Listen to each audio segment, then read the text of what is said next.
अस्सलाम वालेकुम, good morning, सुबह बखैर। वेलकम, क्या हाल है आप लोगों का? Are you enjoying the weather and cricket? Are you guys enjoying cricket? Abdullah, बड़ी आयरॉनिकल किस्म की परफॉर्मेंस जो है हमारी होती जा रही है, क्योंकि वो टीम, हम अपनी टीम की बात कर रहे हैं, जो मिलकर 194 बना सकी पहले, उसी टीम ने दिन खत्म होते होते सिर्फ एक विकेट पर 213 भी बना डाले और कप्तान भी सेंचुरी बना चुके हैं और बाबर आजम भी अच्छे रन बना चुके हैं और फिर पता नहीं क्या होगा। ये एक बहुत बड़ा सवालिया निशान हमारे। मुझे ऐसा लगा कि जब उनको कहा ना कि फॉलो ऑन के लिए आ जाओ, तो वो टेंशन और प्रेशर उतर गया, ऐसे आई एम फीलिंग। वरना और क्या आप रीजनिंग इस चीज़ को दे सकते हैं कि जो पहले इनिंग में, उससे पहले वाली जो थी, उसमें देख nobody could make much। हमारी पूरी टीम ने मिलकर 194 रन बनाए थे। अब बस इसलिए आप सोच लें, तो जब उनसे प्रेशर हट गया तो और यहाँ पर हमारे दो लड़के मिलकर 213 रन बना चुके हैं। मतलब There's a stark difference। ऐसा पता होता हमारे साथ ही है। ये जो उतार चढ़ाव है ना, ये हमारी भावनाओं के साथ जो खेल होता है ना, हमारे भावनाओं के साथ खिलवाड़, ये जो हमारे जज्बात के साथ यहाँ मजाक हो रहा होता है ना, ये सिर्फ हमारे अपने नौजवानी, ये हमारे लड़के ही कर सकते हैं। हाँ, तो बिल्कुल वही सकते हैं और कोई नहीं कर सकता। लेकिन मुझे लगता है कि इसको कहें कि बस ये जरा एडवेंचर है, कभी हमारा दिल चाह रहा होता है, कभी हमारा मूड नहीं होता, so it's okay, it's a lot like. अच्छा, इस सनसनी की वजह से, इस उतार चढ़ाव की वजह से बड़ा सेंसेशनल हो गया है। हाँ, ये टेस्ट मैच में अभी, लेकिन बहुत काम बाकी है, कम काम नहीं बाकी है। अभी भी हम उनकी पहली इनिंग के स्कोर से तकरीबन 200 दूर हैं, 150 से 200 के दरमियान दूर हैं। फिर हमने और रन बनाने हैं कि हम उन्हें टारगेट दे सकें। So it's a long way to go. I wanted to be and I am happy for Shan century and all that, लेकिन हम कितनी खुशियां मना सकते हैं? मतलब हम फॉलो ऑन में, अगली टीम को पता है कि इन्होंने कहीं नहीं जाना, तो लिहाजा you can't even it's a personal score good but nothing for the team। मैंने दिल में तसल्ली रखते हुए कोशिश की कि मैं कहूं कि अभी हमने उनकी पहली इनिंग तक पहुंचने में भी 150 से 200 रन बनाने, लेकिन टू बी प्रिसाइज 208 रन अभी भी बनाने। देख लें, ठीक है।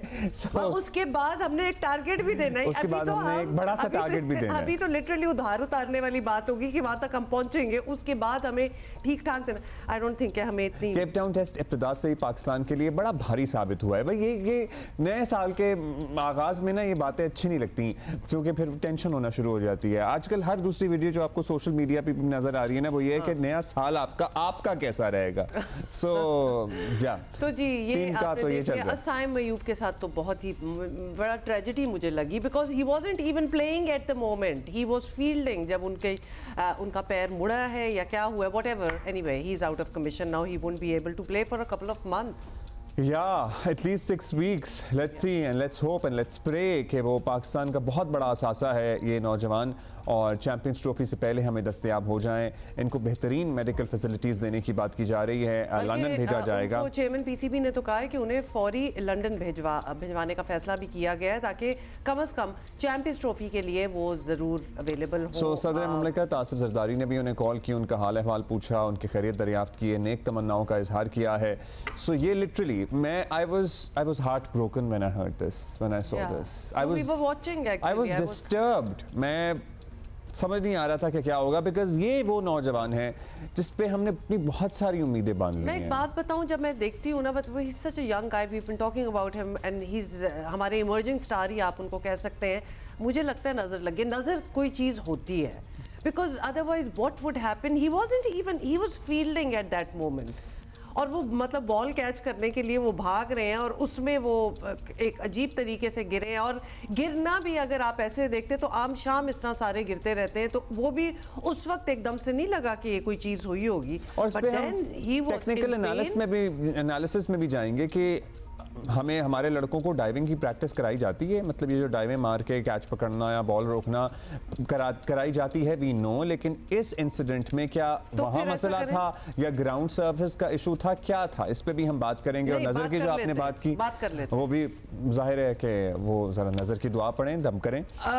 हम बात कर लेते हैं, बिकॉज वाकई मतलब बाकी आप लोगों को सारा हाल पता ही है। बस ये देख लें कि साउथ अफ्रीका लगता है कि कोई बदला उतार रहे हैं हमसे, क्योंकि उन्होंने जो फेंटी लगाई है, आई एम सॉरी टू से, लेकिन वाकई हमारे लिए बड़ा मुश्किल हो गया है। सिकंदर बख्त हमारे साथ हैं, राशिद लतीफ़ हमारे साथ हैं, पहले तो अब्दुल्ला आपका वाला हुआ हमारे साथ जो हुआ, मतलब हमारे बॉलर्स की सिलेक्शन ठीक नहीं थी या स्ट्रैटेजी ठीक नहीं थी, ये हम जानते हैं। राशिद लतीफ़ भाई हमारे साथ होंगे, सिकंदर बख्त साहब हमारे साथ मौजूद हैं। अस्सलाम वालेकुम जी दोनों को। राशिद भाई आपसे शुरू करेंगे, बताइएगा वो टीम हमने इब्तिदा इसी तरह की कि जो 194 सारे मिलके नहीं बना सके, वो एक विकेट के नुकसान पर 213 बना चुके हैं। मतलब ऐसा कहाँ होता है और सिवाय हमारे। जी सिक्कू भाई, जी सिक्कू भाई की तरफ आपने खुद ही टॉस बॉल फेंक दी है जी, लेकिन सिकंदर आप तो खुश होंगे कि आपके शागिर्द ने सेंचुरी की है बड़े अरसे बाद। ये आपको तो वैसे मुबारक हो सिकंदर। उसलिए कि शान के, हाँ देखिए शान मेरा शागिर्द बिल्कुल, जब वो बहुत छोटा सा था 7 साल, मुझे तो याद भी नहीं था, उसने मुझे रिमाइंड किया। मैं for 7 years I was with you. देखिए लड़का बहुत अच्छा खेलता है, मैंने हमेशा कहा अच्छा खेलता है, मगर बस उसकी बैड लक चल रही है कि उससे रन नहीं हो रहे और टू मेनी शॉट्स। ये क्रिकेट में बहुत दफा हुआ है कि टीम पहली इनिंग में जल्दी आउट हुई, उसके बाद उन्होंने बड़ा स्कोर किया और मुझे लग रहा है कि ये बड़ा स्कोर करेंगे। थोड़ा सा अब मुझे नहीं पता कि साउथ अफ्रीका ने ये गलती की है या उनका ये स्ट्रेटेजी में था। अगर वो और बैटिंग करते और आज पाकिस्तान को खिलाना शुरू करते, 2 दिन उनको मिलते आउट करने के, तो काफी थे और पाकिस्तान और थक जाता है। ये ऑस्ट्रेलियंस करते हैं। तो पहला मेरा आइडिया यही था कि शायद वो फॉलो ऑन ना करें, पहले बैटिंग करें, थकाएं, उसके बाद फिर उनको उन पर अटैक करें। मगर उन्होंने जो है, उनके बॉलर भी तो थक गए होंगे ना, उन्होंने ठीक ठाक ओवर करा दिए थे। तो मेरे ख्याल से थोड़ी सी ये साउथ अफ्रीका ने जो है ना गलती की, उससे हमें लड़कों को मौका मिल गया और हमने अच्छा स्कोर कर दिया है और ये आई होप कि कंटिन्यू रहे। देखिए पिच में कुछ सिकंदर अभी भी ठीक ठाक स्कोर करना है और जब फॉलो ऑन का उन्होंने हमें कहा तो तब तो एक बहुत बड़ा स्कोर था। हु वुड हैव थॉट कि हम यहाँ तक भी पहुंचेंगे, एंड फॉर दैट मैटर अभी भी मतलब there is a long way to go margin there. देखिए ये बड़ी अच्छी बात है, उन्होंने इतना अच्छा स्कोर कर दिया हम लोगों ने एक विकेट के नुकसान के ऊपर। इट्स अ गुड साइन, थोड़ा सा हौसला बढ़ता है। टीमें ऊपर नीचे होती हैं बगैर किसी शक के। पाकिस्तान छोटे फॉर्मेट में बहुत अच्छा खेलता हुआ आया। पहली इनिंग बहुत खराब चली गई, जैसे आप लोग कह रहे थे 2025 का पहला मैच, उसकी पहली इनिंग बहुत खराब चली गई है। अब पाकिस्तान अगर रिकवर कर लेता है और आगे मैचेस के अंदर बहुत अच्छी करता है तो फिर हम ये भूल जाएंगे, हम कहेंगे कि ये नजर तोड़ है। अभी आप नजर जिक्र कर रहे थे ना, नजर लग जाती है, तो पाकिस्तान टीम को भी थोड़ी सी नजर लगी, मगर अब वो ये नजर तोड़ हो गया कि पहले इनिंग में मैं फॉलो ऑन हो गया। तो ये टीमों के साथ होता है, it's a part of the game. तो इसको हमें इतना मतलब है कि क्या कहूँ मैं। चलिए अच्छा राशिद भाई आपकी तरफ आते हैं। अब सेशन बाय सेशन को जरा एनालाइज करते हैं। जाहिर है पहला सेशन अगर हो तो क्या एक्सपेक्ट करें? बॉल सीम भी करेगा तो हम जरा डिफेंसिव खेलें, एग्रेसिव जाएं। शान तो हैं लेकिन उनके साथ नाइट वॉचमैन हैं। What should be our strategy for today? लेकिन बॉल पुरानी हो चुकी है, अराउंड 49 ओवर्स की बॉल हो चुकी है और कोई स्विंग नहीं हुई इस इनिंग में, स्पेशली ना ब्रेक हुई, ना स्विंग हुई, ना सीम हुई और बॉलर थक गए। सिक्कू भाई से एग्री करता हूँ कि फॉलो ऑन नहीं करना चाहिए था उनको। 420 की लीड थी, वो 180 और करते, कल कर लेते जिस तरह पाकिस्तान भाई आप दोनों ये क्यों कह रहे हैं? हमारे लिए तो अच्छा ही है ना। जी उन्होंने बहुत बॉलिंग की थी, उनके चारों फास्ट बॉलर बॉलिंग कर चुके थे चारों, और स्पिनर भी कर चुके थे, तो बनता नहीं था उनका कि दोबारा वो आ जाए। शायद उनके जहन में कि बारिश का हो, एक डे ऑफ करना चाहते, वो ओवर कॉन्फिडेंट हो गए शायद।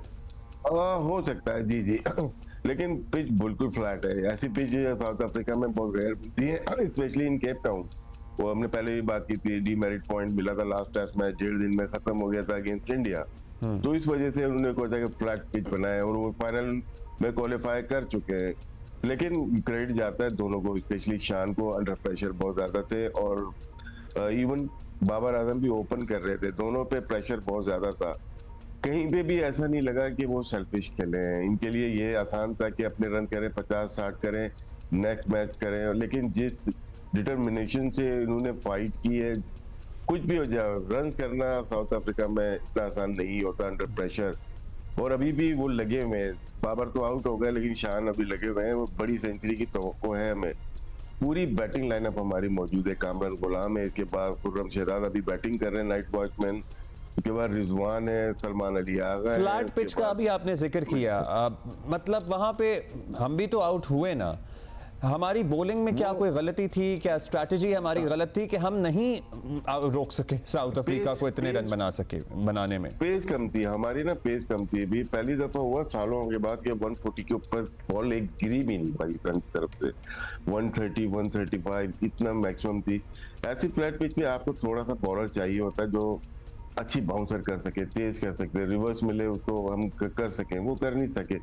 आउट होने की रीजन अमूमन ये होती है कि जब आप 140 प्लस ओवर फील्डिंग कर लेते हैं, उन्होंने 2 दिन फील्डिंग की है, फौरन बैटिंग आ जाती है। वहां पे अक्सर ये देखा है 90% 80% टेस्ट क्रिकेट में होता है, दोनों ओपनर या आपके वन डाउन फारिग ही हो जाते हैं। तो 3 विकेट हमारी उसी दिन गिर गई। जब आप 600 का टारगेट लेके चल रहे हैं, 3 विकेट आपकी रात में गिर गई, यानी कि शाम को खेल में गिर गई। फिर आपको सर्वाइव करना, वो फिर बॉलिंग भी अच्छी की। रिजवान की गलत शॉट थी, एक शॉट थी जो गलत थी, आप कह सकते हैं कि उस पर स्टे करना चाहिए था। लेकिन जो सलमान अली आगा को स्पिन कर ब्रेक करके उन्हें स्टंप कराया, आउटस्टैंडिंग डिलीवरी थी, उन्होंने बॉलिंग अच्छी की। लेकिन उसके बाद नेक्स्ट जब फॉलो वन कराया, मुझे भी हैरत हुई कि फॉलो वन क्यों किया उन्होंने। वो तो बैटिंग कर सकते थे, अभी 600 का टारगेट देते तो जब 600 का टारगेट आया था टीम बाहर हो जाती। पाकिस्तान के पास होप है अभी। Absolutely, कल तक हम बिल्कुल ही होपलेस थे, लेकिन वो भी चाहते थे आज हम दोबारा होपफुल हुए हैं। हो सकता है वो भी चाहते हो कि कोई मैच हो। क्या टेस्ट क्रिकेट का यही, उसमें 3 टेस्ट मैचेस चल रहे हैं। एक अभी कल इंडिया हारा है, आउटस्टैंडिंग टेस्ट मैच हुआ है। अफगानिस्तान मैच जीत रहा है, 2 विकेट रह गई उनकी। right. पाकिस्तान फाइट कर रहा है। Certainly a lot is happening. Sikandar से ये चैंपियन ट्रॉफी से पहले आखिरी टेस्ट मैचेस चल रहे हैं, उसके बाद तो वनडे शुरू हो जाएंगे। तो ये अच्छा सीखने को मिलता है, हमें भी बहुत सीखने को मिलता है इन मैचेस। अच्छा, अब ये जरा सिकंदर आप बताएंगे, नाइट वॉचमैन वाला जो कॉन्सेप्ट है, ये लगता है कि हम या are part of the world ही फॉलो करते हैं। मतलब हमने खुरम शहजाद को भेज दिया, wouldn't it have been better कि अगर हम कोई लोअर मिडिल ऑर्डर से कोई अपना कोई ऑलराउंडर, कोई बैटर को इस तरह रेगुलर बैटर आप कह दें उसको भेजते, बेहतर ना होता? देखो ये दुनिया में ये रीत चलती है और कई जगह पे ये नहीं भी चलती। बैट्समैन खुद जाता है, अगर 2-3 ओवर रह गए, मैंने कई दफा देखा है कि वो जाते हैं कि नहीं मैं खुद जाऊंगा, ये भी देखा है। अभी मैं कल देख रहा था कि स्क्रीन में दिखा रहे थे, आगा जो था वो बैट किए बैठा हुआ था। अगर खुदा ना करे खुर्रम या कोई आउट होता तो फिर आगा जमाल जो है, sorry Aamir Jamal, I am sorry not Agha, Aamir Jamal was padded up, तो वो बैठा हुआ था। तो ये चीजें चलती हैं नाइट वॉचमैन वाली, मगर कई दफा बैट्समैनों को मैंने देखा है कि वो खुद भी चले जाते हैं। मगर मैं एक चीज जरूर जो सेकंड करूंगा कि जो अभी राशिद ने बोली, मुझे कल बहुत सा गुस्सा था जिस तरह रिजवान आउट हुए। आप दिखा नहीं सकते शायद, ये टेस्ट क्रिकेट में आप ऐसे शॉट्स नहीं खेल सकते। और दूसरी चीज ये वाला तो खैर बहुत ही सॉफ्ट डिसमिसल था उसका, ये वाला शॉट कोई तुक ही नहीं था इसमें। टेस्ट क्रिकेट के अंदर आपको पता है इतना लंबा स्कोर है, आप सीनियर तरीन प्लेयर हैं, बाबर के पास, या बाबर और वो दोनों बहुत ही सीनियर खिलाड़ी हैं, आपको वहां खड़े रहना चाहिए था। आखिरी देखिए, हमने दुनिया में बहुत लोगों को ऐसे फाइट करते हुए देखा है कि आखिरी दम तक खड़े रहते हैं और फिर वो टेल एंडर को भी खिलाते रहते हैं, अपना एक बड़ा स्कोर करते हैं, एक रिस्पेक्टेबल टोटल देते हैं। तो मैं बहुत सख्त इस बात पे मतलब मुझे अफसोस है उनके इस शॉट मारने पर जो कि रिजवान ने मारा। तो नाइट वॉचमैन का हुमा चलता रहता है इसी तरह, और अब उसको कुछ नहीं कह सकते, अल्लाह करे वो आज अब हमने। And do you also think so Sikandar कि हमारी पेस का इशू था, इसलिए हम जिस तरह हमें आउट किया साउथ अफ्रीका ने, ऑल्दो फटीक, बहुत सारा स्ट्रेस, इतनी फील्डिंग के बाद अब होना, मतलब हो गए, हम आउट नहीं बना सके रन, लेकिन हम क्यों नहीं आउट कर सके साउथ अफ्रीका को? देखिए, आप अगर हमारे बॉलर्स को देखें तो सारे 30 के पास हैं। जो 21 ईयर ओल्ड या 22 ईयर ओल्ड बॉलर है अपना नसीम शाह, वो तो बाहर बैठे हुए, और इसके अलावा दूसरा जो यंग बॉलर हैं वो बांग्लादेश में खेल रहे हैं। हमारे पास क्या रह गया कि सारे जो 29 और 30 इयर्स के हेरे फेरे में वो बॉलिंग करा रहे हैं। और ये लोग शुरू से मैं कहता आया हूँ कि मीर हमजा 30 के अंदर नहीं होता, अब्बास 30 के अंदर 30 से ऊपर नहीं जाता, 130 से उसकी पेस ऊपर नहीं जाती। तो ये लड़के, खुर्रम जो है वो 35-37 तक गया है। तो हमारे पेस का बड़ा मसला आ गया है। हमारे जो बॉलर्स हैं, अभी हमें अंडर 19 की तरफ देखना चाहिए। वो अली रजा है, वो बड़ा तिखा है, छोटा सा बच्चा है, अभी उसने अपनी उम्र 16 साल लिखवाई भी है, उसको चाहिए कि ऊपर सही कराए। ये अजीब सा लगता है, लोग मजाक उड़ाते हैं आपका कि आप बाहर जाएं कि 16 साल और 15 दिन को उसकी शादी करानी है, जो बेचारे की उम्र इतनी कम करा दी है। वो बाद में कभी बात करेंगे, अभी ये टाइम नहीं है। जल्दी से आपको याद नहीं, मुझे इसका इसलिए एतराज पाकिस्तान का मजाक उड़ता है। अगर आपको याद हो नसीम शाह जब वहां खेल रहे थे, वो 16 साल के थे ऑस्ट्रेलिया में, हर कमेंटेटर हंस रहा था, मजाक उड़ा रहा था उनका। ये पाकिस्तान का मजाक है।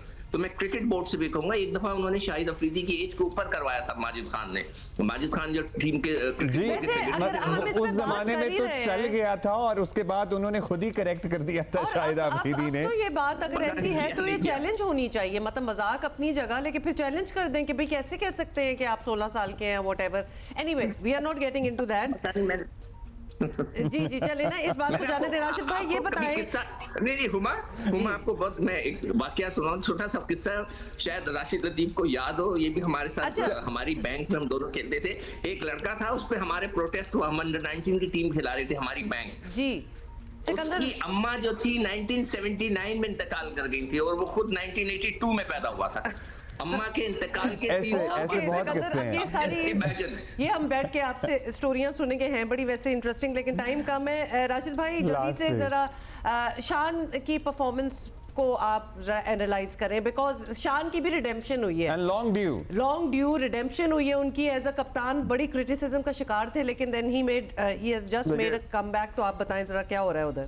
शान बहुत ड्यू था इनके ऊपर, थोड़ा सा प्रॉब्लम इनकी टेक्निक के ऊपर तो था कि वो बाहर जाती बॉल को बहुत ज्यादा खेलते हैं, क्योंकि रन के लिए बहुत ज्यादा जाते हैं। ये आप स्ट्राइक रेट देखिएगा, हर बॉलर पे इनका बहुत अच्छा होता है स्ट्राइक रेट, लेकिन टेस्ट क्रिकेट में थोड़ा अपने आप को ये टाइम दें। कल इन्होंने अपने आप को टाइम दिया, बाबर ने भी अपने टाइम दिया, बॉल की मूवमेंट कम थी।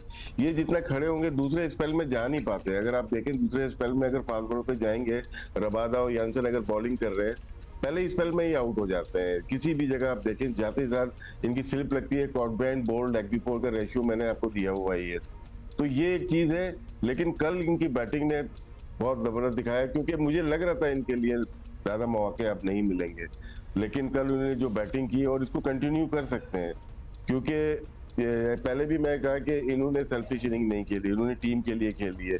जो टीम के लिए खेलता है नेक्स्ट डे आके भी इसको कंटिन्यू करने की। We are looking forward to his double century इंशाल्लाह जी। और that would be quite awesome. That would be. Thank you. तो एक सवाल कर सकता हूँ?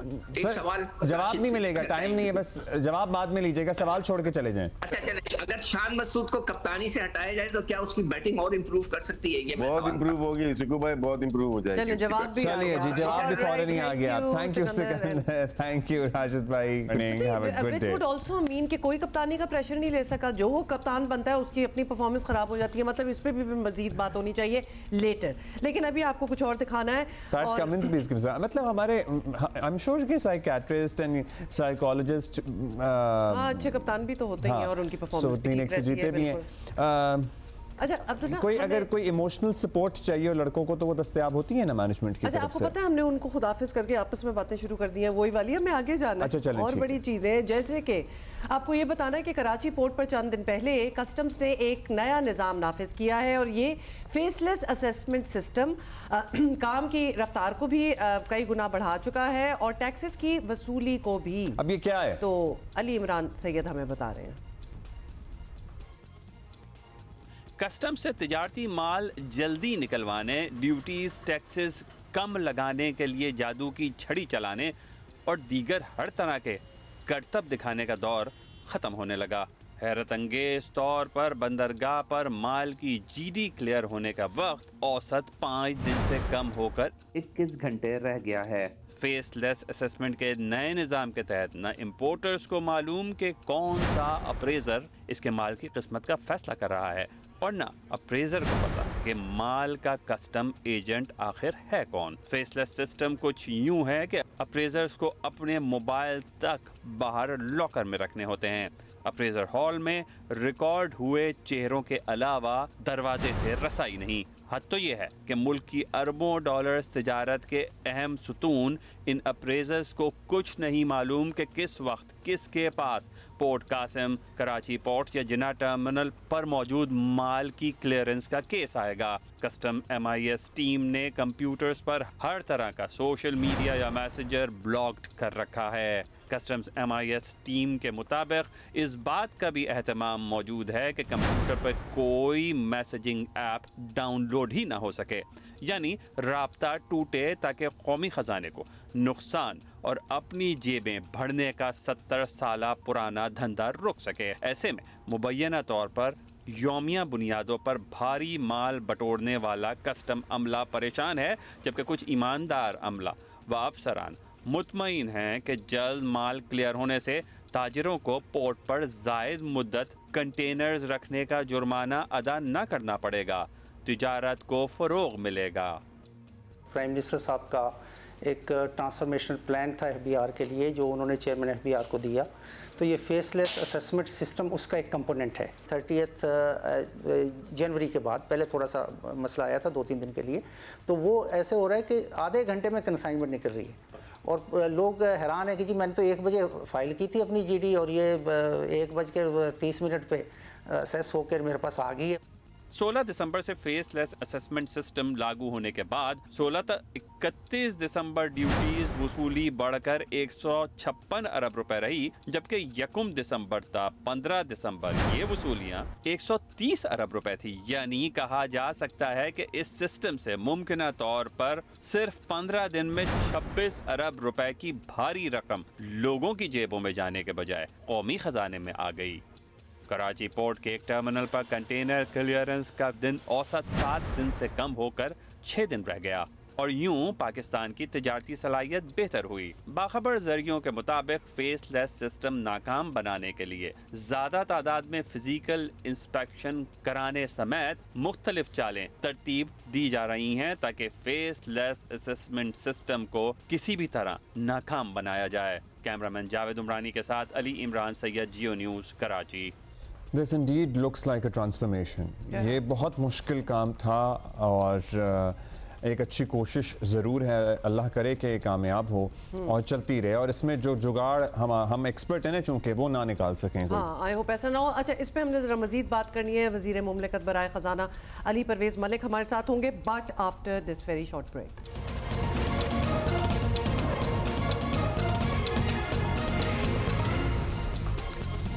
वेलकम बैक जी। फेसलेस असेसमेंट सिस्टम की हम बात कर रहे थे कस्टम्स में और इससे बड़ी तब्दीली मुतवक्के है जिसके असरात अभी से आना शुरू हो गए हैं। वज़ीर मुमलिकत बराए ख़जाना अली परवेज़ मलिक साहब हमारे साथ मौजूद हैं, उनसे मज़ीद बात करते हैं। मलिक साहब बताइएगा, कहाँ दुनिया के और हिस्सों में भी बताया गया है कि सिस्टम इसी तरह काम कर रहा है, कामयाबी से काम कर रहा है, ज़रूरत तो थी इसकी, कब से इस पर काम चल रहा था, अभी तक क्या रिस्पॉन्स मिल रहा है आपको?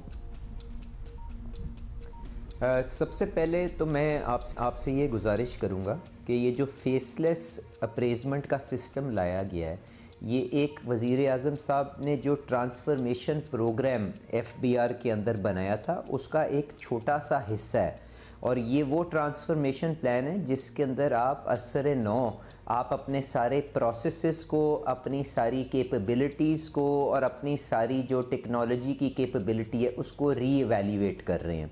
और ये जो फेसलेस अप्रेजमेंट का सिस्टम है इसको इस तरह से ज़रूरत पड़ी क्योंकि पहले आप जानें कि हमारे जो इदारों के अंदर जब आप लोग एक ही जगह के ऊपर बड़ी देर से बैठे हों और उनको सिस्टम्स के बारे में आगाही हो तो आप अपने क्लाइंट के साथ गठ जोड़ के अंदर मिल के रियासत को नुकसान पहुँचाते हुए अपने छोटे छोटे मफादात के पीछे मुल्क का नुकसान करते हैं।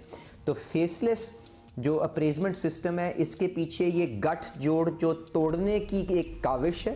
दैट्स गुड, ये आपकी इंटेंशन बहुत अच्छी है और अगर आप सक्सेसफुल हो जाते हैं इस चीज़ में that would be wonderful. However हमने ये देखा है इन द पास्ट कि जब भी हुकूमत माशी डॉक्यूमेंटेशन का कोई प्रोग्राम लाती है तो ताजिर बरादरी जो है उसमें कुछ लोग हैं जिन्हें ये किसी तौर कबूल नहीं होता और वो हमेशा कुछ ना कुछ तो बात करते हैं या they do go up to something.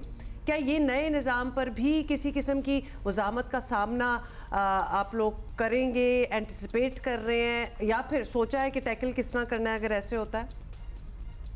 देखें, मैंने तो आपसे बताया कि जो जिन कारोबारी शख्सियात हैं उन्होंने तो इस काविश को सराहा है क्योंकि वज़ीर आज़म साहब ने ऑटोमेशन के ज़रिए FBR चेयरमैन जो बड़ी अपनी मेहनत से ये प्रोसेसेस को दोबारा अरसे नौ इनका जायज़ा कर रहे हैं, उन्होंने ये नेक्सस को तोड़ा है। क्योंकि एक बहुत बड़ी कंप्लेंट जो टैक्स पेयर्स और इम्पोर्टर्स की थी वो ये थी कि हमें हरासा किया जाता है और मजबूर किया जाता है कि हम आपको स्पीड बनी दें, फिर अपना काम जायज़ काम भी करवाएं।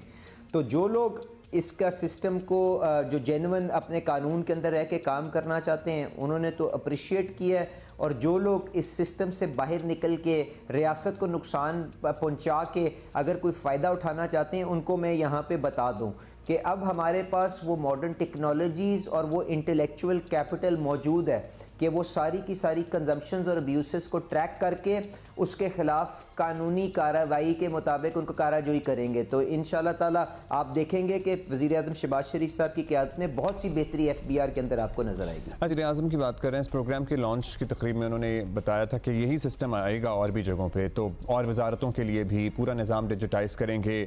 कुछ शेयर कर सकते हैं कौन कौन सी जगह पे फौरी तौर पर इसे नेक्स्ट स्टेप में लाने का प्लान है? देखें, मैंने तो आपसे बताया कि ये एक बहुत बड़े मंसूबे का एक छोटा सा हिस्सा है, और ये वो हिस्सा है जो अभी आपने कराची के ऊपर अभी इम्प्लीमेंट किया है।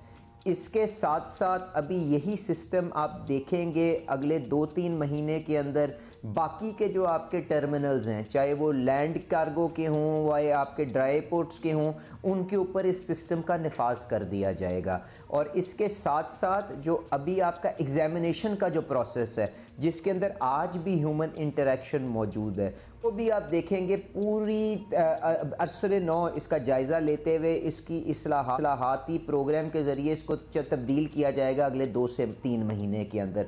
और ये तो मैं सिर्फ आपको कस्टम के अंदर जो इस्लाहात हो रही हैं उनके ऊपर बता रहा हूँ। और जो हमने दिसंबर 26 को शायद फाइनेंस मिनिस्टर साहब और मैंने तकरीर की थी जिसमें इनकम टैक्स के लिए आप किस तरह से डिजिटाइजेशन के ज़रिए लोगों की आमदनियों को मैप करने जा रहे हैं, आप किस तरह से उन लोगों को जिनके पास बड़े बड़े बैंक अकाउंट हैं, बड़ी बड़ी कोठियाँ हैं, बड़ी बड़ी गाड़ियाँ और वो फाइलर्स नहीं बनते, उनके खिलाफ किस तरह से आप चाराजोई करने जा रहे हैं वो बताया। इसी तरह सेल्स टैक्स के जो फ्रॉड्स होते हैं उनको किस तरह से आप इसको तरतीब देने जा रहे हैं, फिर अपने बॉर्डर्स के ऊपर आपने किस तरह से कैपेसिटी बिल्डिंग करनी है। तो ये एक जामे मंसूबा है और आप आहिस्ता आहिस्ता फेज्ड अंदाज के अंदर इसके ऊपर बहुत सी पेशरफ देखेंगे। और ये वो पाकिस्तान की जो विजन है डिजिटाइजेशन, डिजिटल पाकिस्तान की, उसके साथ आपको डवटेल करता हुआ अपने इदारों की इस्लाहात का एक जामे मंसूबे की शक्ल में सामने आएगा। अच्छा, आपने अब डिजिटल पाकिस्तान का दोबारा जिक्र कर दिया, नेचुरली दैट इज़ वाई आप डिजिटाइजेशन भी कर रहे हैं। सब कुछ ऑनलाइन करने की बात जब आती है तो हमें इंटरनेट के दुख जो हैं वो याद आ जाते हैं, स्पीड मिलती नहीं है, दस्तयाबी बाय चांस हो। तो इन हालात में डिजिटल पाकिस्तान की सोच रखना कितना रियलिस्टिक है आपके ख्याल में? देखें, आपकी ये जो कंप्लेंट है ये बिल्कुल मतलब अपनी जगह जायज़ है, पर मैं इसके ऊपर सिर्फ 2-3 गुजारिशात करना चाहूँगा। एक तो ये है कि हमें अपनी जो नेशनल सिक्योरिटी और जो मसाइल आज दरपेश हैं, जिसके अंदर आप जानते हैं ये हाइब्रिड वॉर के भी जो हमारे दुश्मनों ने जिस तरह से हमारे ऊपर हमला किया हुआ, और कुछ नाकदीन जो हमारे अपने पाकिस्तान के अंदर बैठ के जिन्होंने फेक न्यूज़ को वेपनाइज़ किया है, आज वो भी जब इसके ऊपर क्रिटिसिज्म करते हैं, हम सब कुछ वो बर्दाश्त करने के लिए तैयार हैं, क्योंकि हर चीज़ की एक अच्छी इस्तेमाल भी हो सकता है। आप जिस तरह एटमी ताकत का देखें, आप शहरों को बर्बाद करने के लिए भी इस्तेमाल कर सकते हैं और शहरों को आबाद और रोशन करने के लिए भी इस्तेमाल कर सकते हैं। तो हमें इस मामले को अपनी जो सर्विलेंस और जो अपनी कैपेसिटी बिल्डिंग करनी है वो बिल्कुल अपनी जगह जल्द से जल्द करके और उस मसले को हल करना चाहिए। पर मैं आपसे एक गुजारिश करूँगा, किसी भी तरह इस काम की वजह से उस किस्म का बड़ा कोई नुकसान हमारी मईशत को या हमारी कॉमर्स को नहीं हुआ जिस किस्म का हमारे नाकदीन कहते हैं। आज भी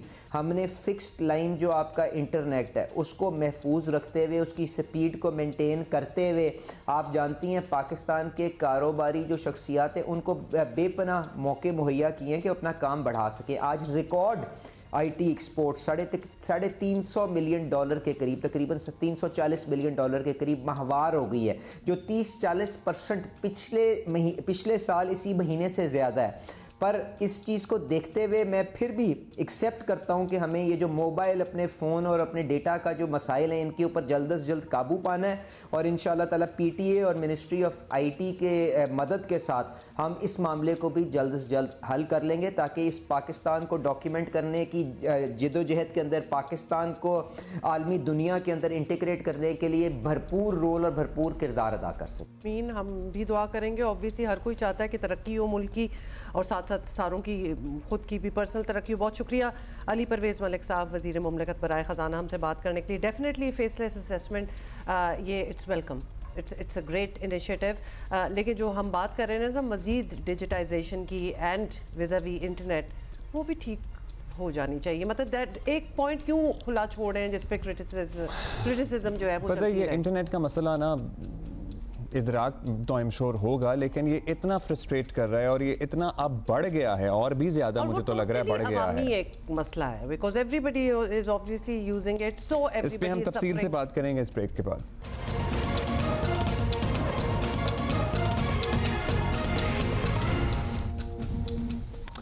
अच्छा जी, पाकिस्तान में प्रॉब्लम यह है कि इंटरनेट की जो हालात है ना, किसी ना किसी वजह से वो ख़बरों में इन ही रहती है ये ख़बर। और आजकल फिर इंटरनेट शटडाउन और स्लो डाउन के दिन चल रहे हैं। अब हम ये बात करते हैं, पता है क्या, ये टू मच ही हो गया है। अब तो पूरा साल ही चलता रहा है टू मच, तो ऑब्वियसली हो चुका है। जब कोई ना कोई सिस्टम अपग्रेडेशन होती है, कोई नया सिस्टम इंस्टॉल किया जा रहा होता है, उसे कोई भी नाम दे दें, फायरवॉल कह दें, मैनेजमेंट इंफॉर्मेशन सिस्टम कह दें, वेट करें, फिर पहले शार्क भी तोड़ जाती थी, अब ये एक और केबल जो टूटी है ना, इससे अगर आप you know you're on the go और आप नहीं हैं किसी वाईफाई से कनेक्टेड, वैसे तो वाईफाई भी नहीं चल रहा। कह रहे हैं कि एक टेक्निकल खराबी थी जिसे ठीक कर दिया गया है। पहले ये भी कहा था, लेकिन मैं ज़्यादातर किसी काम के सिलसिले में घर से बाहर ही था, और घर से बाहर आपका इन्हिसार आपके मोबाइल डेटा पे ही होता है। I was so frustrated. Yes, I was so frustrated. Anybody that you're trying to call, trying to connect, it is not working. Forget it is video just call not and all. working. आपकी regular call नहीं clear थी। अच्छा, जुमेरात को भी आपको पता है कि कतर के करीब जो AAE1 केबल है उसमें ख़राबी पैदा होने के बाद से पाकिस्तान में भी ब्रॉडबैंड और फिक्स्ड लाइन तक सार्फिन जो हैं वो मुतासर होना शुरू हो गए थे। और वज़ीर मुमलिकत बराए IT शिज़ा फातिमा जो हैं उन्होंने बताया है कि केबल की ख़राबी तो ठीक की जा रही है बल्कि, लेकिन इस वक्त तक इस केबल का 80% ट्रैफिक जो है वो दीगर 3 टेबल्स पे मुंतकिल हो गया है। क्या है ये कहानी? कोशिश अपनी तरफ से ये ज़रमीन ज़हरा हैं हमारी साथी हैं, हमें ज्वाइन करेंगे इस्लामाबाद। ज़रमीन बताइएगा क्या इन्फॉर्मेशन दी गई है हुकाम की तरफ से, मतलब हम अपना पर्सनल एक्सपीरियंस बताएं तो इट इज़ नॉट वर्किंग। बहुत से मकामात शहर में ऐसे आते हैं, अच्छा हर 2 किलोमीटर बाद एक किलोमीटर का इलाका ऐसा आ जाता है जहाँ पे इंटरनेट नहीं काम कर रहा होता। सो हुकाम क्या बता रहे हैं? हाँ, टाइमलाइन भी दी है ज़रमीन, ये भी बताइएगा।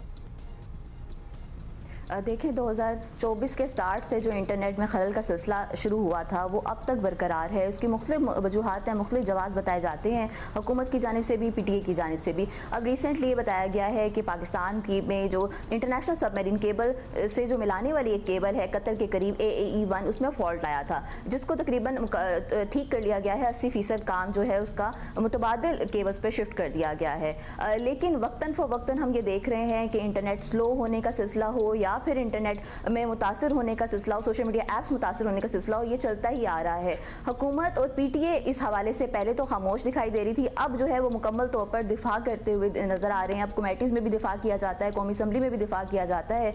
इसकी कोई टाइमलाइन, डेडलाइन जो है वो बताई नहीं जाती। आवाम को अनसर्टेनिटी में रखा जाता है, कभी भी पेशगी इतला नहीं किया जाता, कोई बताया नहीं जाता। हुकूमत की जानिब से इंटरनेट बंद किया जा रहा होता है या फिर इंटरनेट स्लो किया जा रहा होता है। अब सबसे ज़्यादा जो मुखालफत का सामना करना पड़ रहा है हुकूमत को, वो अपने ही इत्तेहादी पीपल्स पार्टी की जानिब से करना पड़ रहा है। सेनेट की जो कायमा कमेटी है IT की, इसमें सेनेटर बलबशाह खान की जानिब से भी मुखालफत का सामना करना पड़ा। इनको शर्मिला फारूकी ने भी कहा कि उनके हस्बैंड जो हैं वो काम करते हैं एक टेलीकॉम कंपनी के साथ, और उसके अलावा उन्होंने बताया कि वो एक IT फर्म चलाते हैं, वो भी इंटरनेट से सर्विस मुतासर होने से मुतासर हो रहे हैं। उन्होंने कहा कि कब तक हुकूमत जो है और PTA जो है वो आवाम को अंधेरे में रखेंगे, क्या हम और आवाम जो है वो झूठ बोल रहे हैं। इसी तरीके से जो सेनेटर नदीम भुट्टो हैं उन्होंने भी ये कहा सेनेट के IT कमेटी में कि 2023 वाला हमें इंटरनेट चाहिए, हमें नहीं मालूम है 5G लेकर आए या ना लेकर आए, लेकिन हमें 2023 वाला इंटरनेट वापस चाहिए। ये सबसे ज़्यादा सूरत हाल का हुकूमत को सामना करना पड़ा, जबकि चेयरमैन PTA इस सिलसिले में कहते हैं कि सब अच्छा है, सब ठीक है, इंटरनेट सर्विस में काफ़ी बेहतरी आई है। उनका ये कहना है कि अगर कोई भी इस तरह की सूरत हाल हो तो मैं जवाबदेह हूँ। हुकूमत पर भी वो मलबा डालते हैं, वो कहते हैं कि 10 साल से कोई सबमरीन केबल पाकिस्तान में नहीं आई, कोई डिजिटल हाईवे जब तक आप नहीं बनाएंगे ये मसला हल नहीं होगा। फाइबराइजेशन जमीन तो जाहिर है ये सारे इश्यूज हैं, डिजिटल हाईवेज नहीं बनाई गई, फाइबराइजेशन का इशू है, लेकिन ये इश्यूज नहीं थे। ये भी तो एक हकीकत है ना कि हम इसी इंफ्रास्ट्रक्चर के साथ जिंदा थे। देखिए Zameen, thank you so much for the update जो आपने हमें दी है, but you are very right. ये हमारे ये पिछले साल ही हमने सुनना शुरू किए हैं कि ये इश्यूज हो रहे हैं। उससे पहले यू आर वेरी बड़ा ज़बरदस्त किस्म का सीन चल रहा था। अच्छा, चूंकि ज़मीन हमारे साथ इस्लामाबाद, वक्त कम था वरना और बात करते। चूंकि ज़मीन हमारे साथ इस्लामाबाद से थी तो इस्लामाबाद का मौसम हमें पता लग गया साथ ही में और ब्रेक में, और इस्लामाबाद में बारिश हो रही है और वेस्ट इंडीज़ की टीम भी पहुंच गई है, आपको पता है ना? पहुंची है। क्या सोच रहे होंगे कि क्या खेलेंगे जब इतनी बारिश हो रही है? नहीं, अब हो ही जाएगी सेटल, बारिश भी टेस्ट है हमारा, आपको पता है। बारिश बहुत अच्छी लग रही थी, वेरी नाइस, मज़ा आया देख के। ब्रेक के बाद मिलते हैं। ब्रेक ले रहे हैं।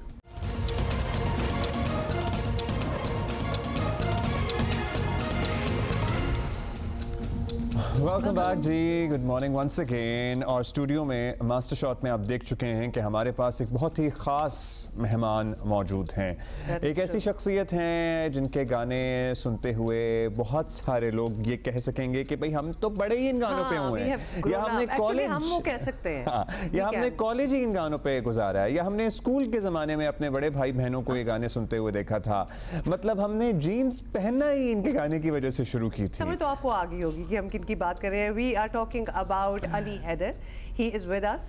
Assalamualaikum Ali, how are you? वालेकुम अस्सलाम, absolutely fine. We are very excited. हमारा थोड़ा सा fan moment भी है because obviously हम भी उन्हीं में से हैं ना, who have grown up listening to him.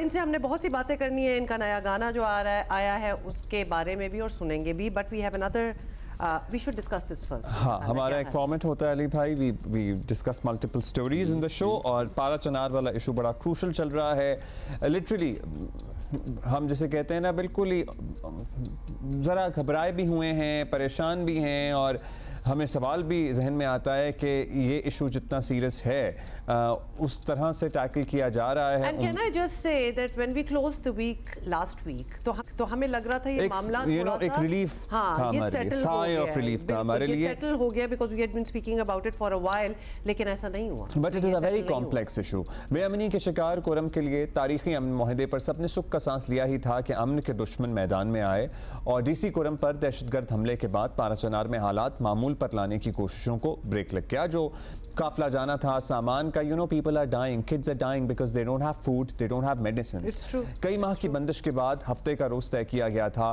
जब खाने पीने की अशिया, दीगर सामान पहुंचना था। खैर नहीं गया काफिला। ये मरकजी शाहराह खोलने की जानिब पहला कदम होना था, लेकिन हफ्ते की सुबह बगन के इलाके में डिप्टी कमिश्नर कुरम की गाड़ी पर फायरिंग का वाकया हुआ। DC साहब को जख्मी हालत में अस्पताल शिफ्ट किया गया, जहाँ उनकी हालत खतरे से अब बाहर है, लेकिन कुरम अमन मुआहदे के किसी फरीक ने इस हमले की जिम्मेदारी क्या कबूल करनी थी। सबने बड़ा खुलकर मजम्मत भी की। हुकाम को शक है कि यह हरकत बगन के मकाम पर अपने मुतालबात के हक में धरना दिए बैठे कुछ लोगों की हो सकती है। 2 लोगों को पकड़ा भी गया। तो फिर तो बात यह है कि आप कौन से स्टेक होल्डर से बात कर रहे थे, क्योंकि जिन्होंने नहीं मानना था वो उन्होंने तो डीरेल कर ही दी आपकी सारी कोशिशें जो थी।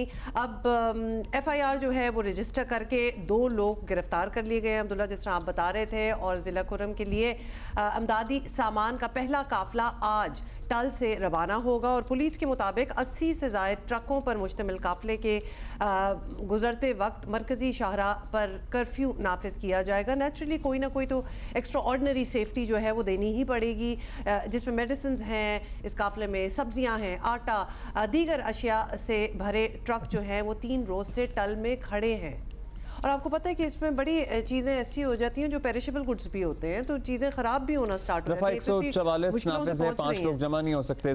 जख्मी डिप्टी कमिश्नर जावेदुल्ला महसूद की जगह अशफाक खान को डिप्टी कमिश्नर कुरम तैनात कर दिया गया है। अब अमन मुआहदे के बावजूद ज़िला कुरम की ये सूरत हाल बता रही है कि इलाके में हालात मामूल पर आने में अभी बहुत वक्त लग सकता है। एंड यू नो, हम शायद ये इशू उससे बहुत ज़्यादा कॉम्प्लेक्स है जितना अभी दीगर आम पाकिस्तानी को इसकी समझ है। एक तो इसकी स्ट्रेटेजिक अहमियत, इसकी जोग्राफियाई सूरत हाल, ये हर तरफ से अफगानिस्तान के 3 सूबे इससे मिलते हैं। बाराचनार से अगर कुरम की बात कर लें तो 4 मिलते हैं। विजुअल्स हम दिखा रहे हैं, प्लीज़ देख लें, आपको ज़रा अंदाज़ा हो जाए कि सर्दी का क्या लेवल है उधर। तो पहाड़ जो हैं उधर तो ऑब्वियसली बर्फ़बारी हो गई है और सर्दी एक और अखीर लेवल की है, बारिशें आपको पता है हर जगह हो रही हैं। तो ये एक मौसम ने भी बहुत मुश्किलात में इजाफा और आपको पता है कितना सफ़र किया है। 2007 से लेकर 2014 तक पेशावर के बाद सबसे ज़्यादा हमले कुरम में हुए हैं। That's right. सो ये दहशत, मतलब 3000 से ज़ायद अम्बात हैं, शहीद हुए हैं यहाँ लोग दहशतगर्दी की वजह से, उसकी जद में आके। सो इस खत्ते के लोगों ने, इस इलाके के लोगों ने बड़ी कुर्बानी भी दी है और वो अभी तक सफ़र भी कर रहे हैं। And they deserve a better life. मतलब कोशिशें जो हैं वो उनको ज़रा बेहतर और आसान ज़िंदगी देने की हो रही हैं। इस पर हम बात करेंगे। हमें ज्वाइन किया वज़ीर आला खैबर पख्तूनख्वा के मुशीर बराए और इस पूरे अमल में बराह रास्त शामिल बैरिस्टर मोहम्मद अली सैफ हमारे साथ हैं इस वक्त। बैरिस्टर साहब, कुरम अमन मुआहिदा बिलाशुबा एक तारीखी मौका था, पूरी कौम ने सुख का सांस लिया था, लेकिन फिर हफ्ते को जो वाक़यात हुए, ये कितना बड़ा सेटबैक है आपकी नज़र में? जी देखें, कुरम मुआहिदा अभी तक उसी तरह बरकरार है। कुरम मुआहिदा तमाम फ़रीक़ैन जिसमें अहले तशय्युअ और अहले सुन्नत के नुमाइंदगान शामिल थे, उनकी मुशावरत और रजामंदी से हुआ है और ये एक बहुत बड़ा ब्रेक थ्रू है। अमन और अमान और इलाके में खुशहाली लाने के लिए ये एक बहुत बड़ा स्टेप है और ये उसी तरह बरकरार है। कल का जो वाक़या हुआ है वो यकीनन एक अफसोसनाक वाक़या है, लेकिन उससे मुआहिदे पर कोई फ़र्क नहीं पड़ा और ना ही इंशाल्लाह पड़ेगा। मुआहिदा उसी तरह बरकरार है और मुआहिदे की जो शिक़ें हैं और फ़रीक़ैन ने आपस में जिन उमूर पर मुआहिदा किया है वो तमाम इंशाल्लाह बतदरीज उन पर अमल दरामद होगा।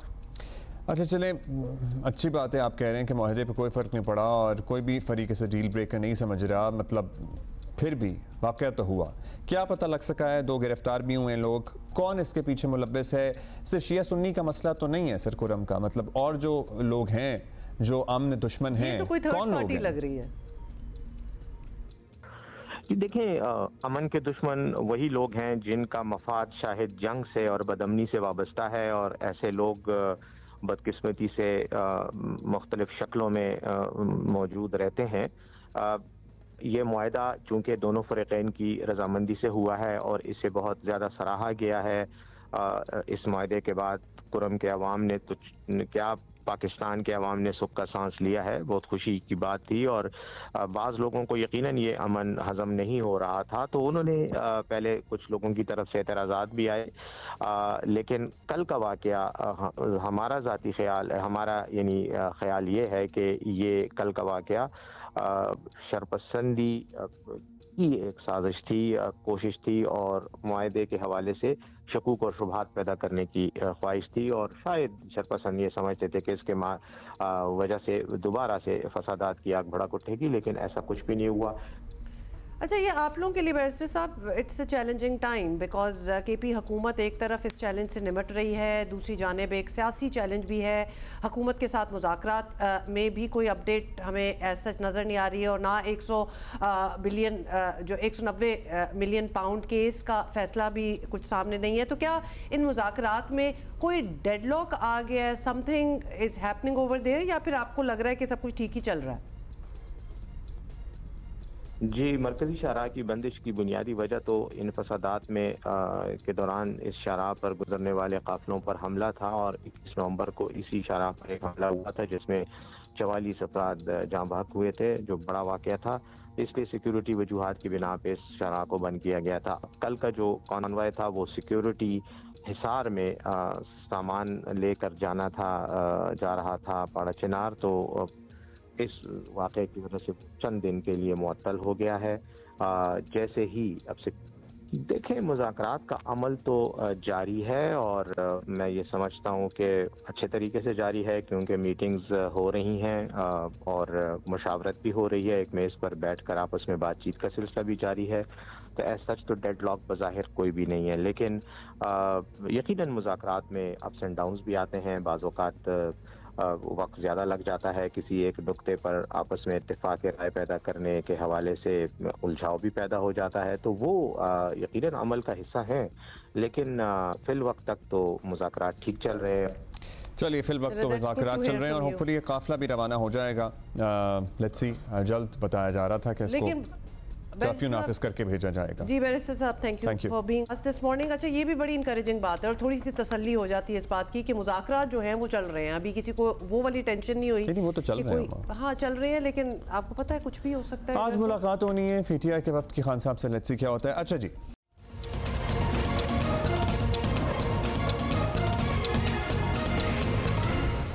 कराची के ये ज़रा पेनफुल किस्म की खबर है और ये हम पहले भी करते रहे हैं, लेकिन अभी दोबारा से ताज़ा तरीन। कराची के मुतनाज़े इंटर नताइज के बाद मामला जो है वो बिगड़ता ही जा रहा है और हुकाम इंक्वायरी का वादा तो कर रहे हैं, लेकिन जब तक ये काम होगा कितना वक्त जो है वो ज़ाया हो जाएगा, जो कि ऐसा भी होता रहा है in the pass. Karachi board of intermediate education की जानिब से जब इस साल के नताइज जारी किए गए तो वो बहुत ही हैरान कुन थे, ख़ास तौर पर first year pre medical, pre engineering, general, commerce, किसी भी ग्रुप में पास होने वाले स्टूडेंट्स की तादाद जो है बहुत कम नज़र आई। प्री मेडिकल में 66% जो हैं और प्री इंजीनियरिंग में 74% स्टूडेंट्स को फेल कर दिया गया। ये पास नहीं है, फेल वाले ये हैं। फेल वाले हैं। Can you imagine? अच्छा, इसलिए भी नताइज मुतनाज़े हो गए क्योंकि सूबे के दीगर बोर्ड्स में पास होने वालों की शरह 60-70% है। फिर ये इसमें वो बच्चे भी शामिल हैं जो मैट्रिक में 80% लेके पास हुए हैं लेकिन यहाँ पे फेल हैं।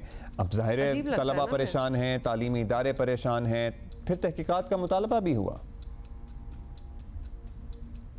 बिलावल भुट्टो सरदारी साहब से कहूँगा कि भाई खुदा के लिए बड़े दावे कर रहे हैं, आप वफाक से लड़ रहे हैं, पंजाब से मुकाबले की बात कर रहे हैं, आपका अपना घर बुरी तरह से मैस में है, बुरी तरह से डिसऑर्डर है। पहले अपने हाउस को ऑर्डर में करें, पहले अपने तालीमी बोर्ड्स को सही करें, तवज्जो दें, यहाँ पर आकर बैठे भाई, कुछ हमसे मुलाकात करें। और मुतालबा यह है कि एक आज़ाद तहकीकाती कमेटी बनाई जाए जो ऐसे असातिज़ा पर मुश्तमिल हो जिनकी शोहरत ज़बान ज़द-ए-आम हो। अच्छा, ये अभी आपने सुन लिया और साथ ही आपको बता दें कि चेयरमैन इंटर बोर्ड अमीर हुसैन कादरी ने इन नताइज का दिफा किया था और चैलेंज किया था कि कोई ये रिजल्ट मेरिट के खिलाफ जो है वो साबित करके दिखाए। तो इस चैलेंज का जवाब क्या आता? हाँ। कादरी साहब को सिंध हुकूमत ने खुद ही हटा दिया। वजह बताई कि वो बगैर बताए बैरून मुल्क चले गए थे। इंटर बोर्ड की जिम्मेदारी मैट्रिक बोर्ड के चेयरमैन शरफ अली शाह को दी गई है, जिन्होंने चार्ज संभालते ही इंक्वायरी कमेटी बनाने का ऐलान कर दिया है। उनसे जानते हैं कि क्या बना, क्या इंक्वायरी में सामने आया, या अभी तक चल रही है, या कोई तो हमें इंसाइट देना कि हुआ क्या यहाँ पे। क्या वाकई हमारा निज़ाम तालीम इतना गया गुजरा हो चुका है कि हमारे 74% तलबा फेल हो रहे हैं, या फिर कोई और मसला है। शरफ अली शाह साहब हमारे साथ मौजूद हैं, काम मकाम चेयरमैन हैं, चेयरपर्सन हैं इंटर बोर्ड कराची के। शुक्रिया शाह साहब। शाह साहब, कुछ बता सकेंगे हमें कि यहाँ हुआ क्या इंटर के नताइज में? अब जैसे आपको मालूम है कि लास्ट फ्राइडे, अभी फ्राइडे कोई मैंने जो है चार्ज संभाला, उसके बाद जो है मैंने 11 रुकनी कमेटी जो है बनाई है, जो जैसे कहा जा रहा है कि बहुत सीनियर और जो है इंतहाई जो है वो काबिल असातिज़ा पर मुश्तमिल है। और वो जो है कमेटी जिसमें हर सब्जेक्ट का सब्जेक्ट स्पेशलिस्ट होगा और जो प्रिंसिपल्स हो गए वो जो है इस मैटर का जो जायज़ा लेंगे। इस वजह और उसके अलावा मैंने रेजिडेंशियल सेल भी कायम कर दिया है कि बच्चों को अगर कोई जो है वो इशू है तो वो जो है वो वहाँ पर आकर जो है वो रब्ता करें। और स्क्रूटनी करते हैं हम, स्क्रूटनी फॉर्म जमा कराने की। तो आपके जो है इस चैनल की तवज्जो से मैं बताऊं कि मैंने जो है वो स्क्रूटनी फ़ी की फ़ीस भी जो है 50% कर दी है। अब जो है बात यह है कि कॉपीज जो है वो देखते असातिज़ा हैं, वो एक जो है वो एग्जामिनर होता है, वो डिप्टी एग्जामिनर होता है, फिर हेड एग्जामिनर होता है। एक जगह पे मौजूद ये सेंटर मुकर्रर कर किए जाते हैं जहाँ पे ये सेंटर्स में जो है वो कापियाँ जाती हैं, वहाँ पर प्रोफेसर आते हैं कॉलेजेस के, वो बैठ के चेक करते हैं।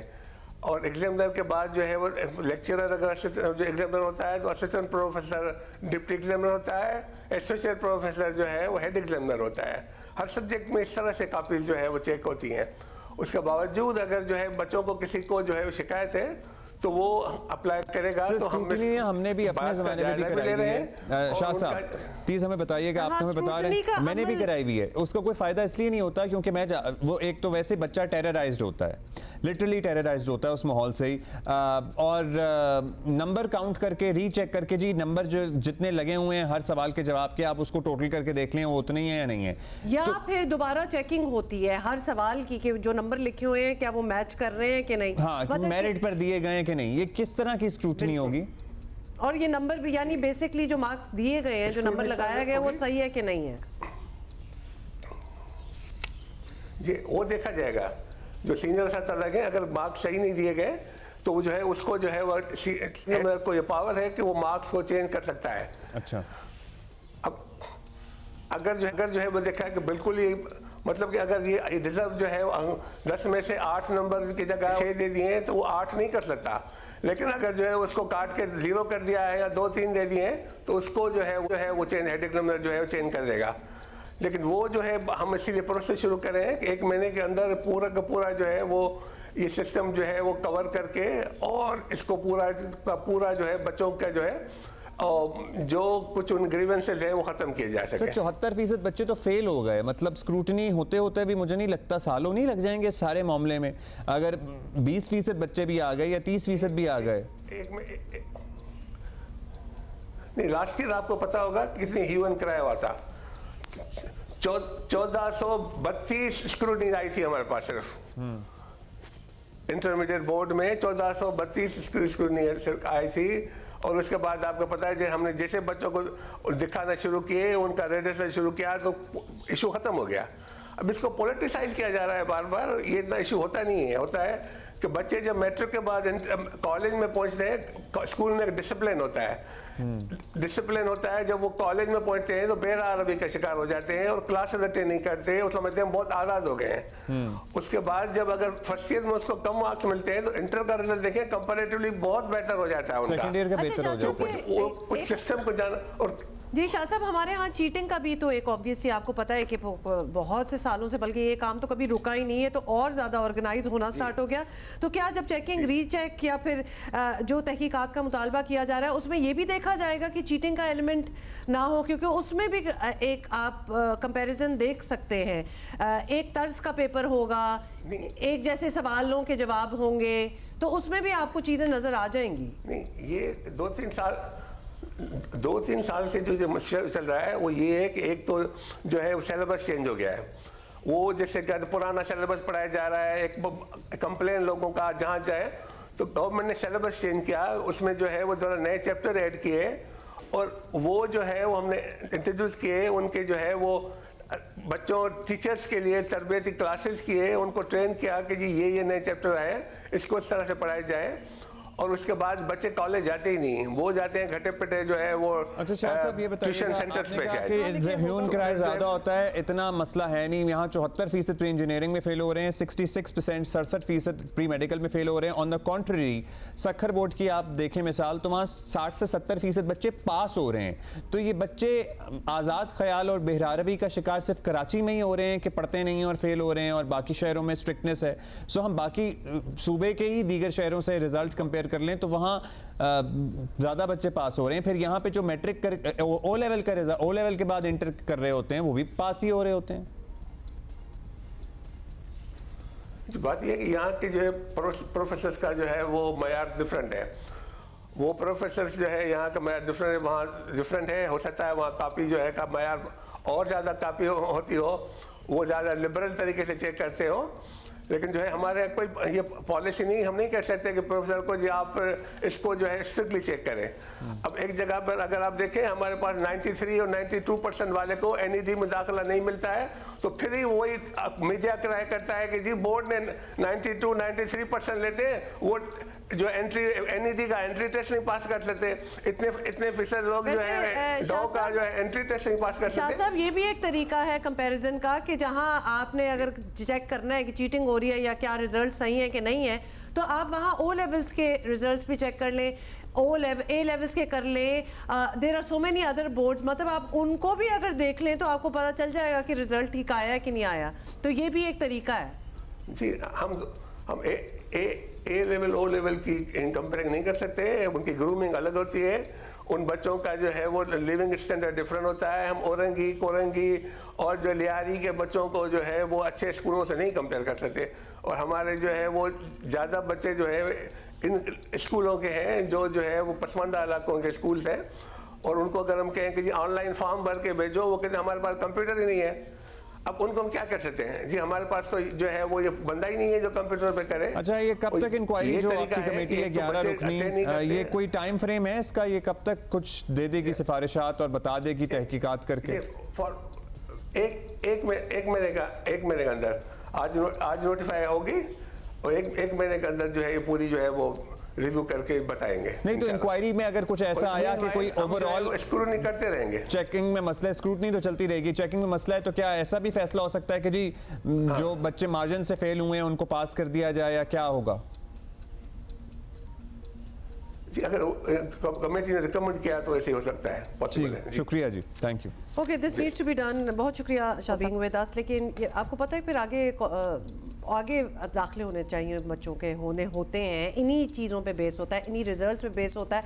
अब जिन्होंने अच्छा किया होगा तो वो भी डिले हो जाएगा सारा मामला। It affects everybody. अच्छा, वैसे मैट्रिक के बाद ना फर्स्ट ईयर का एग्ज़ाम बड़ा मुश्किल हो जाता है, मेरे लिए तो बहुत था। हाँ ना कहें ना, अभी हम तो डिस्करेज नहीं करना चाह रहे, पहले हालात देख ले, आपके सामने ही है। We're gonna see you tomorrow, inshallah. Bye. Thank you.